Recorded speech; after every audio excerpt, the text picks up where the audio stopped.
What is up guys, Stu here. So next up from the festival is another film I've been incredibly excited for a long time. That one is Wonderstruck, directed by Todd Haynes.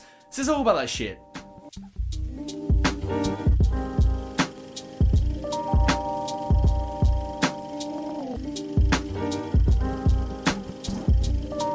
Wonderstruck, as I've said, is directed by Todd Haynes, a fantastic director. He directed, most recently, Carol, which, if you guys remember, I fucking adore.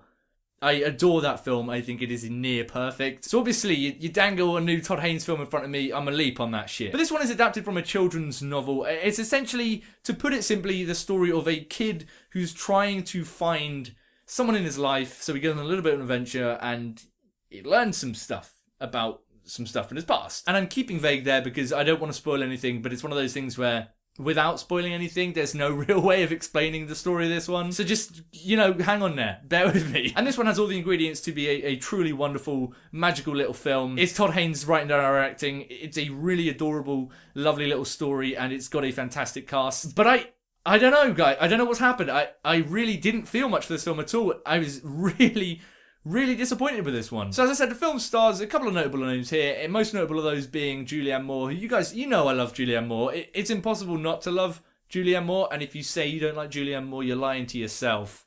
So change that. There's a lot of stuff to really enjoy about her performance here. It's a very emotional performance for her. It's a very quiet performance for her, probably because she's deaf in the film. So she doesn't really talk that much. But no, I thought she did a good job with her character and her interactions with the younger cast in this film, because it's a film that's carried by children. It spends pretty much 80-90% of the film with kids in this, so you need to have some really solid child actors to be able to pull that off. And I think that's where this film starts to begin to slip for me. It's not that the child performances in this film are bad. I think they do a solid job and they're effective and they go through the film and they're enjoyable to watch on the most part. But I'm not entirely sure what it is. There's something that I just didn't connect with either of the child performances in this film, which is getting into some horrible territory. It was always not fun just to shit on a child's performance in a film, because that's just not what I'm about here. It's them as a friendship that didn't really work for me here. So I'm in this weird one where I think I got what I needed out of the child performance in this film, but I never really connected to them. And so when it starts to get emotional and things start to get quite intense in the climax from a drama side of things, I wasn't really behind any of the characters here. And I'll pick that up in a little bit. But let's talk about the direction from Todd Haynes here, which is, without a doubt, the best thing about this film, and that's to be expected because it's Todd Haynes. It is an undeniably gorgeous film.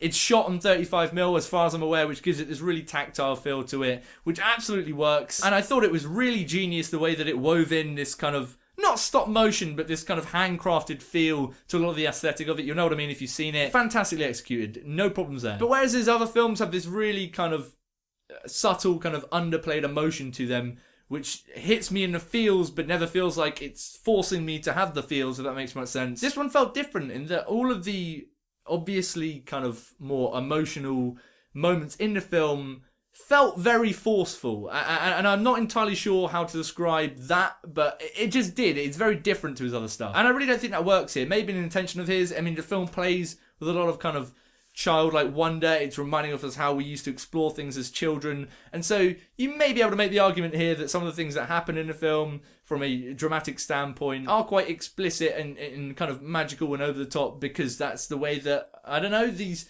kids are understanding these things, and it's the way that the child looks at the world. But to me, I don't know, it just came off as really lazy, and I think it's largely down to the screenplay at work here, which really underwhelmed me. I mean, firstly, on a kind of line-to-line basis, there are a few lines of dialogue here and there, a lot of lines of dialogue here and there, in fact, which really took me out of the film, as I said, particularly between the two children. I don't know if it's because of their performances or because of the writing in this one, but it just felt very on the nose a lot of the time, which I don't think necessarily works for this film's favour. But in terms of the plot and storyline, as I said, I've not read the book this is based on, so this might be a problem with the story in the novel as opposed to the story in the film, but I'm seeing it through the film here, obviously. But I just feel like you spend the first half of this film seeing these very obvious two different storylines in two different time periods. One's in black and white, one's in colour because it's 70s and the 20s.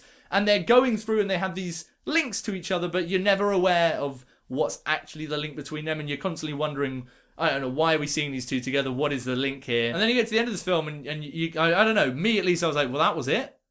It's just not very satisfying in that side of things. I don't know if it's necessarily supposed to be, but it felt off to me, and in that side of things, that really affected the pacing, because the first hour of this film, it's slow. I'm not going to lie here, it's a bit of a drag and it was tough to get through. But then things start getting explained and linked together incredibly quickly. Very, very fast. It feels incredibly jarring compared to the first half. And so it just sort of ends out of nowhere for me. I was like, oh, okay. We're done, that's it. So to me, it felt like we had incredibly weak characters going through a incredibly pointlessly convoluted story just to get to the end, which it is undeniably lovely. Okay, there are moments in the end which are gorgeous, but I just felt like there isn't anything behind it. It's one of those cases where, as gorgeous visually and technically as your film can be, if there's not a really, really solid through point of characters and emotion throughout for me, it's not going to click with me. And that's exactly what's happened here. And it's really, really disappointing and really frustrating because there's so much potential here to have a gorgeous, beautiful, really genuinely emotional film. It just ends up sitting directly in the middle for me. It didn't do one or the other here.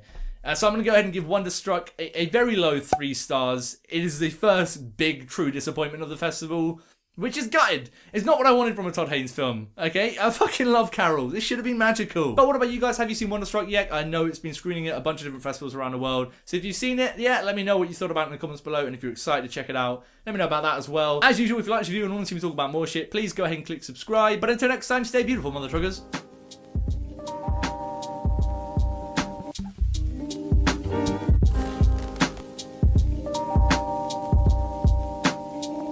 Chicken Jowl Frazee, me again, popping up to let you guys know there is a playlist popping up on the screen right now. It's the London Film Festival playlist from this year. Surprise! You can click on there, check out any of the other reviews for films I've seen this year. Filling up nicely now, so get your teeth sunk into that. I hope it tastes nice. I've not spiced it or anything, so who knows.